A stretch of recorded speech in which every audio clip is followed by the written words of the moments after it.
ফাঁকা না ব্যস্ত? ফাঁকা। বলছি সাহেব অর্ডার, সাহেব অর্ডার করেছেন? হ্যাঁ চকলেট, হ্যাঁ ওড়াবার জন্য অর্ডার করলে করে দেয়, কিন্তু এটা তো লাইনের নাই। সবাই হ্যাঁ সবাই প্রশ্ন করছে, কারা যারা আছে আপনারা? হ্যাঁ বলেছে, কিছু একটা ভেবেই তো বলেছে। অঙ্ক কিছু মিলছে না আমার, পেয়েছি। হ্যাঁ হ্যাঁ হ্যাঁ হ্যালো হ্যালো, কথা কেটে যাচ্ছে তো।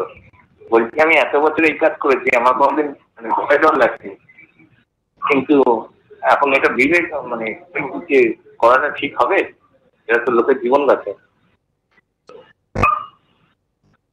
হ্যালো, তোকে তো মানে ফাইট টু ফিনিশ করতে বলেনি। হ্যাঁ তোকে তো ফাইট টু ফিনিশ করতে বলেনি।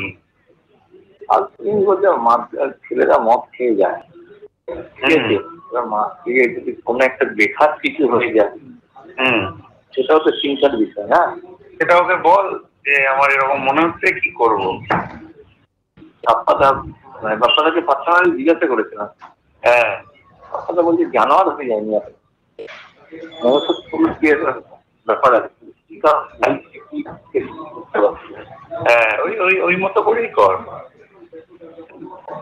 দাদু বলছি এই যে নবান্ন মিটিং হয়নি, ঠিক আছে, তাকে ফেরত চলে আসছে চকলেট। হ্যাঁ হ্যাঁ ভাবলে শাসক মাথা মেরেছে।